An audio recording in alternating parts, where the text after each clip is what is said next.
Welcome. Analysis reveals ship operating at 37% efficiency. Would you like to assume command? Yes, I would. Yes, I would. Very well. Let's begin. The Kryptonian archive contains knowledge from 100,000 different worlds. Good. Teach me. What makes a villain good?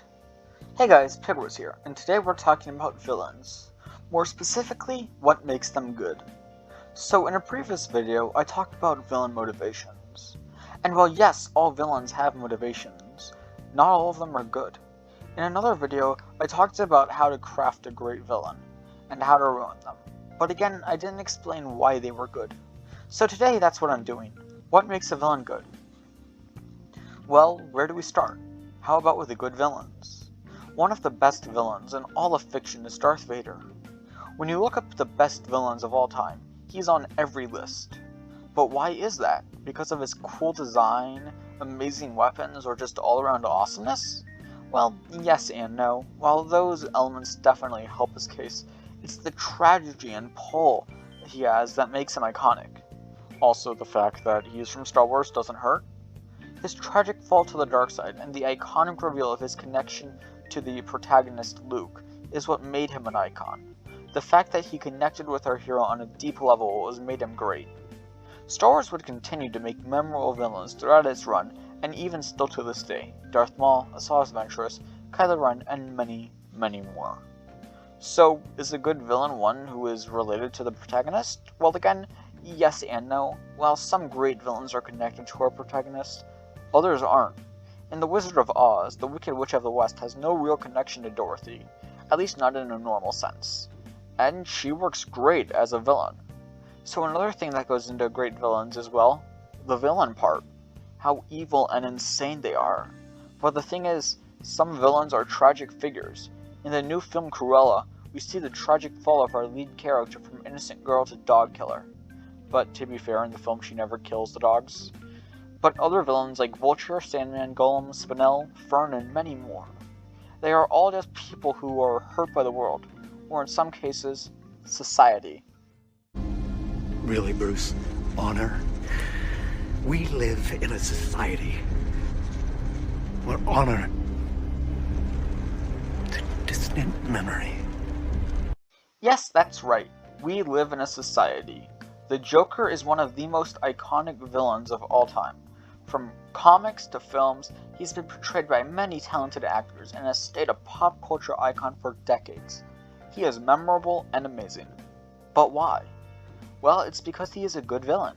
He was a man hurt by the world, and after one bad day, he turned on the world and became evil. This makes him sympathetic, but still doesn't excuse his actions. It's a good mix of the two, and makes him one of the best villains of all time. Now let's look at a villain that doesn't have sympathy. Malekith. He is bland, uninteresting, and bad. You can't understand him, and therefore you can't relate to him. With all good villains, you can understand them and where they are coming from.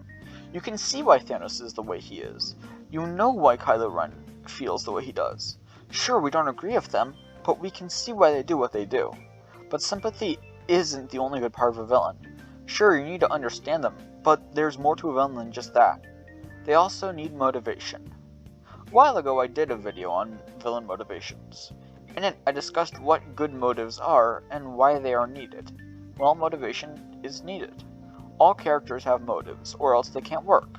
Motives are key to any good character, not just the villains. Another thing villains need is, well, a hero to go against. Joker has Batman, Vader has Luke, and so on and so forth. Every baddie has a good guy to fight. A great example of this is Megamind. In the film, we see our title character craft his own hero to fight because he killed his first hero.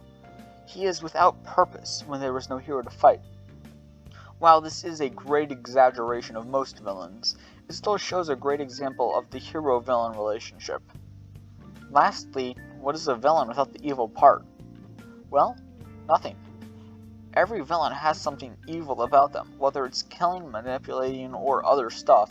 Each one has something to dislike about them. If a villain doesn't do anything bad, are they the bad guy? So now that we've gone over what makes a good villain, let's look at some examples. In Invincible, Omni-Man is the main antagonist. He forces our hero to join him, or he will kill every human alive. He is feared and we don't want to face him.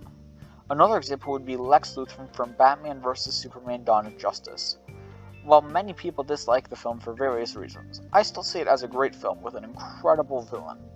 Lex Luthor is smart, he's evil, and best of all, he is relatable.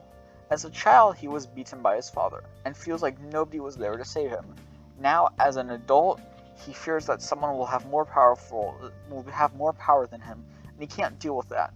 We are all afraid of something, and that makes Lex even more human. He is a person that we can understand and relate to. He is a good villain. And lastly, I'd like to cover one more villain, Bill Cipher from Gravity Falls. Many animated villains are underrated, as people think animation is just a kid genre. And those people are dead wrong. Animation is not a genre, but a form of storytelling. Some of the best stories are told in animation. Over the Garden Wall, Adventure Time, Infinity Train, and Legend of Korra. Those are some examples, and those are some of the great stories, and they have great villains as well. And Gravity Falls is no exception. The show has one of the best villains of all time. The one. The only. Gnome! Nah, but in all seriousness, it's Bill Cipher.